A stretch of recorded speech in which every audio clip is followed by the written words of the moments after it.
चंद्रपूर, बुलढाणा, यवतमाळ, धुळे, सांगली, अकोला, नांदेड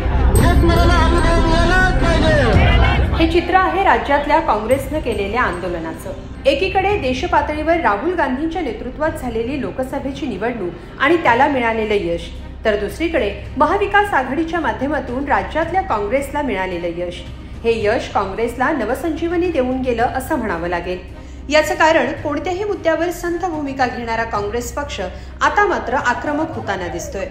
नाना पटोलेंचे चिखलाचे पाय कार्यकर्त्यांनी धुतले म्हणून भाजपसह मित्रपक्षांनी काँग्रेसला घेरण्याचा प्रयत्न केला, पण या मुद्द्यावर काँग्रेसनं वेगळ्या प्रकारे प्रत्युत्तर दिल्याचं आता पाहायला मिळतंय। महायुतीच्या कारभाराविरोधात काँग्रेसनं आक्रमक पवित्रा घेतलाय। राज्यभरात काँग्रेसकडून आज मोठ्या प्रमाणात चिखलफेक आंदोलन करण्यात आलं। यावेळी वेगवेगळ्या मागण्या करण्यात आल्या, सोबतच अनेक मुद्द्यांवर महायुती सरकारचा निषेध करण्यात आला। याबाबत नाना पटोलेंनी काय म्हटलंय ते आधी पाहूया आणि त्यानंतर कोणत्या मुद्द्यांवर आंदोलन झालं ते पाहूया।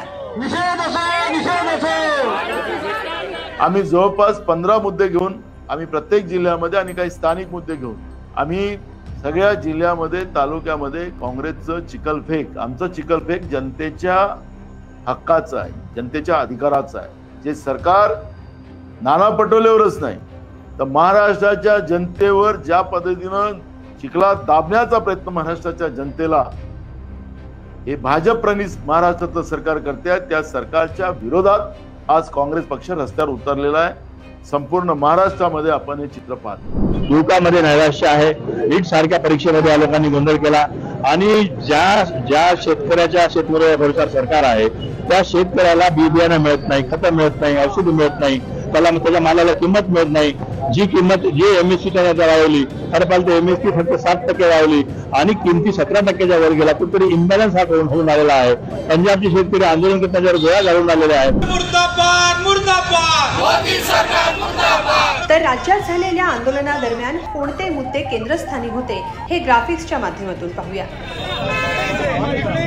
सरकारी रिक्त पदं घेणाऱ्या भाजप सरकार विरोधात चिखलफेक आंदोलन करण्यात आलं। यावेळी महाराष्ट्रात शेतकरी विरोधी महायुती सरकारचा निषेध करण्यात आला। महागाई, बेरोजगारी, पेपरफुटी हे मुद्दे विरोधकांनी लावून धरले। महाभ्रष्ट महायुती सरकारवर चिखलफेक असं सांगत काँग्रेसनं हे आंदोलन राज्यभरात केलं। जातीपातीचं राजकारण आणि लोकांच्या समस्यांकडे दुर्लक्ष न करता लोकांच्या समस्या सोडवण्याची मागणी यावेळी करण्यात आली। महागाई, पेपरफुटी, बेरोजगारी, बी बियाणं, काळा बाजार बाबत सरकार कुचकामी असल्याचा आरोप यावेळी आंदोलनकर्त्यांनी केला। महापुरुषांचा अपमान, पेपर लीक, जाती धर्मात तेढ निर्माण करणं, नीट परीक्षा गोंधळ असे अनेक मुद्दे यावेळी आंदोलनकर्त्यांनी समोर आणले। गुन्हेगारीत वाढ झाली आहे, राज्यात शेतकऱ्यांची उपेक्षा झाली आहे असे आरोप करत वेगवेगळ्या मुद्द्यांवर आज काँग्रेसनं हे आंदोलन केलं। एकूणच लोकसभेत मिळालेल्या यशाच्या जोरावर येऊ घातलेल्या विधानसभांच्या निवडणुकांसाठी काँग्रेसनं कंबर कसली आहे असं दिसतंय। राष्ट्रीय पातळीवरही पुन्हा एकदा विरोधी पक्ष म्हणून संसदेत राहुल गांधी आक्रमक होणार यात शंका नाही। संसदेच्या पहिल्याच अधिवेशनात याची झलक पाहायला मिळणार असल्याचंही बोललं जात आहे। आता राज्यातही महायुतीला घेरायला काँग्रेसनं सुरुवात केली आहे। संयमी काँग्रेसचं हे आक्रमक रूप आजच्या चिखलफेक आंदोलनातून दिसून आलंय।